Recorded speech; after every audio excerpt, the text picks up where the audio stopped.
लाडली लक्ष्मी योजना, म्हातारी वंदन योजना आणि लाडकी बहीण योजना. योजना एक, नाव वेगवेगळे.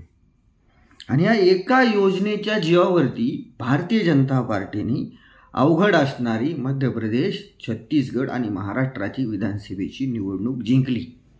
पण आता ही जी फ्री बीजची योजना आहे, लाडकी बहीण योजना, ही महाराष्ट्रासमोर नवं संकट घेऊन येणार आहे.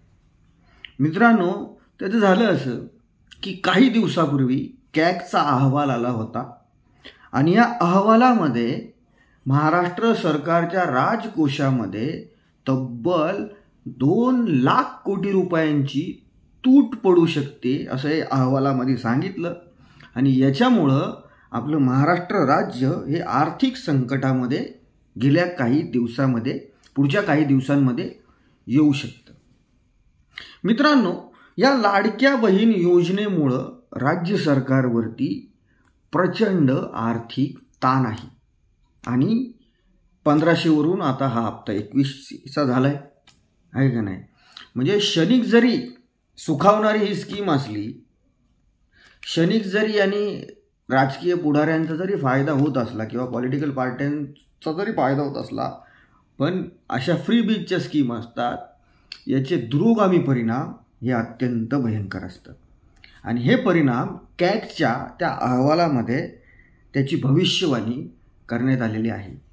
मित्रांनो, 2 महिन्यानंतर आपले राज्याचे अर्थमंत्री आर्थिक बजेट सादर करणार आहे. आणि हे जे आर्थिक बजेट राहणार आहे ना, हे आत्तापर्यंतचं सर्वात आव्हानात्मक आर्थिक बजेट राहणार आहे.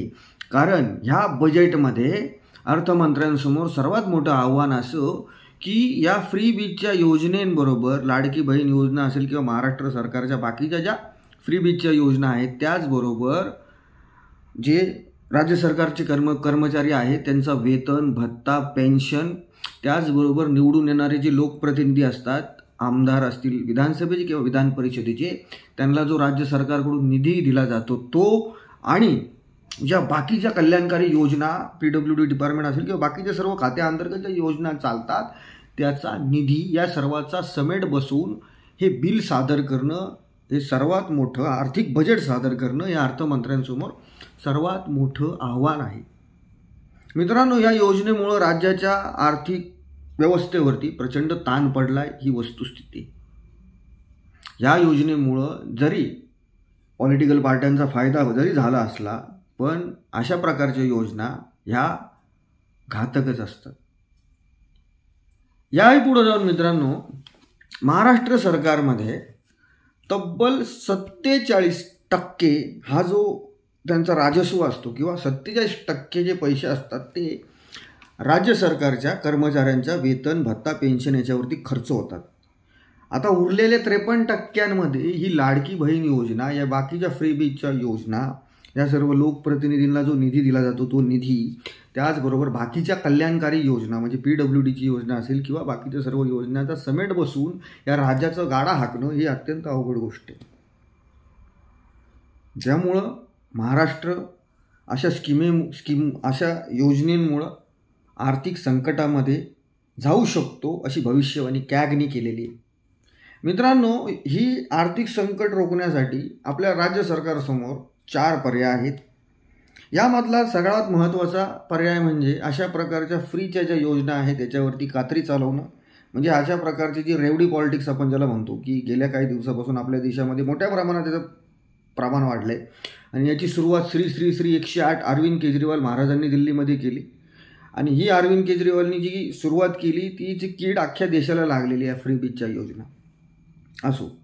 तर राज्य सरकारसमोर पहिला महत्त्वाचा पर्याय की लाडकी बहीण योजना किंवा अशा प्रकारच्या फ्री बीजच्या योजना बंद करणं. दुसरा पर्याय म्हणजे ज्या बाकीच्या योजना आहेत ज्या राज्य सरकारच्या चालू आहेत त्याच्या खर्चांमध्ये कटोती, आपण ज्याला म्हणतो त्याच्या खर्चांमध्ये कटोती करणं, की जो बिनकामाचा खर्च आहे त्याच्यामध्ये कटोती करणं. आणि तिसरा पर्याय म्हणजे कर्ज घेणं. आधीच महाराष्ट्र सरकारने कर्ज घेतलेलं आहे आणि त्यात ह्या आर्थिक संकटापासून वाचण्यासाठी परत कर्ज घेणं हे बुद्धीला न पटणार आहे. त्यामुळं लाडक्या बहीण योजनेचं जरी क्षणिक फायदा जरी झाला असला, पण मित्रांनो याचे दूरगामी परिणाम अत्यंत भयंकर असतात. ही अशा प्रकारच्या योजना असतात. त्या योजना कितीही शक्तिशाली राज्य असलं, कितीही धनवान राज्य असलं तरी त्या राज्याला वरती येऊन देत नाही. या 3 पर्यायांबरोबर राज्य सरकारसमोर अजून एक पर्याय आहे. मला वाटत नाही त्या पर्यायाचा ते वापर करतील, पण तरी तुम्हाला सांगतो की तो पर्याय म्हणजे राज्य सरकारचं उत्पन्न वाढवणं. आता राज्य सरकारचं उत्पन्न कसं वाढणार आहे? तर सर्वसामान्य टॅक्सपेअरवरती आणखी टॅक्स लादून.